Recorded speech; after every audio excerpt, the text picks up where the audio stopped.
So today we have the chance to be at the University of Dar es Salaam, where there is a huge conference on slavery and post-slavery in modern African history. So the Slafnet project is part of it. And I am very lucky to have with me Professor Samuel NYANCHOGA from the Catholic University of Eastern Africa, with whom I have been working for about 18 years. And so Samuel, welcome, Karibu in Dar es Salaam. Thank you. Yeah, thanks so much to have been a lot involved in the Slafnet project. Please, can you introduce yourself and tell us about what brought to you and the team the Slafnet program?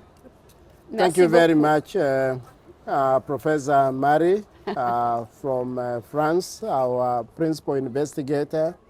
First of all, I would like to congratulate Dr. Marie Piel for the good leadership that he has taken over the program for the last 6 years. Remember, the Slafnet started in 2017. It came to an end this year, and we want to appreciate the role that she has played as our team leader in terms of management, organizing the mobilities, the funds, and even the conferences across Europe and Africa. I want to say that one of the most important things that Slafnet brought to us is to create an institutional network of scholars as well as institutions that are interested in slavery studies. My institution at the Catholic University of East Africa benefited financially, benefited in terms of visibility. It organized the conferences related to slavery, workshops, and this is something that really that we can thank the Slafnet for. In terms of mobility, I would like to say that Slafnet really gave us a chance to be able to interact with the scholars in Europe, to be able to get information in terms of books, in terms of literature that is not available particularly in our university. We spent a lot of time at the University of Côte d'Azur, and we were able to interact with the students, we were able to interact with literature, books, and internet availability, some things that sometimes we take for granted in the global south. We were also able to spend time at Participa University in the UK and also at Birmingham, where we were able to get a lot of information related to slavery. If it were not for the Slafnet and the support that we received in terms of finances, I don't think that this project would have taken place. I could also say that our students benefited from this project. We were able to produce one PhD student who finished through the support of the Slafnet funds. And now this Dr.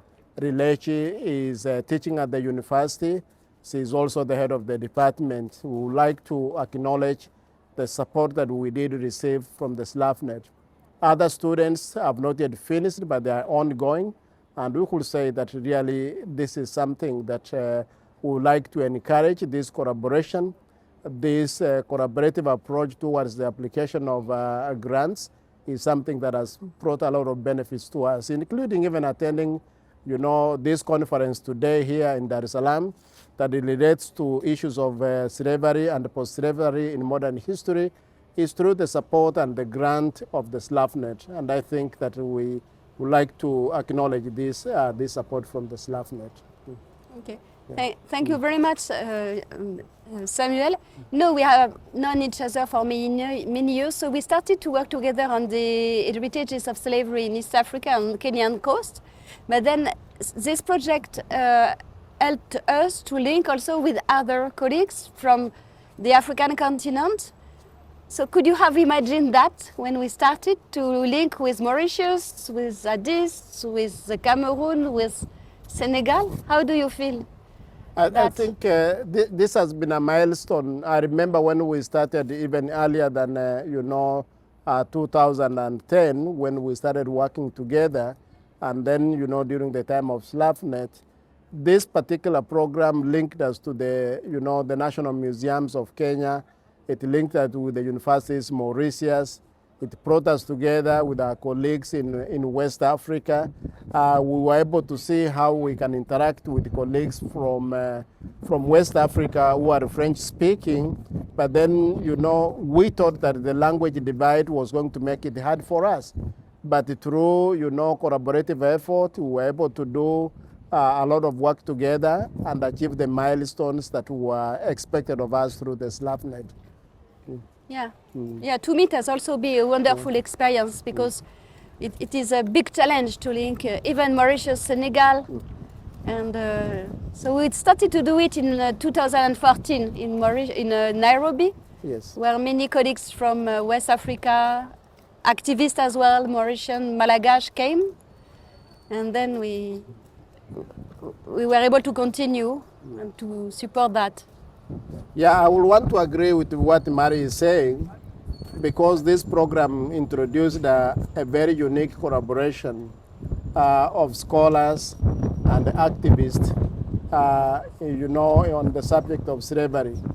All along from the first conference that we organized in Nairobi to what was organized in Cameroun and here in Dar es Salaam, we'll say that we have worked very closely, not only with academics and the students, but we have also worked with the, you know, the activists on the subject of slavery, introducing a very unique concept in which, you know, academicians and activists can collaborate on a subject that could be seen to be purely academic, and therefore creating also public awareness on this subject of slavery in Africa. So this is something very good that should be encouraged in the future programs. Yeah, and talking about the future programs, what do you think we should do next? What is the next steps now? I'm thinking that our program and network has expanded. We started as a very young team. Our network has expanded to Slafnet, to Afra, through Slafnet, you know, and it has brought in very many, you know, scholars. I'm thinking that, you know, as scholars who are interested in post-slavery issues in modern Africa, we should also think about, you know, issues of modern slavery. We should think about, you know, even establishing programs, Institute of Slavery Studies in Africa. And this will be really create a very unique, you know, innovation in a subject like this. That because when we started, we didn't even have programs. So if we can now develop programs where we link West Africa, we link East Africa, we link Mauritius, we link Europe in programs related to slavery, it will be very beneficial to our students and also area career scholars, and even us as senior scholars, and I think this will continue as we started. Hopefully we continue the adventure. Yes, yeah. I also am very hopeful that we should continue with this program so that this Dar es Salaam conference will not be the last one. It's actually should create the momentum for us to continue, you know, meeting, working together as scholars in slavery. Okay. Thank you very much, Samuel. Thank you very much, Mary. It's a pleasure talking to you. Yeah, thank you. Always. Yeah. Okay. Thank you.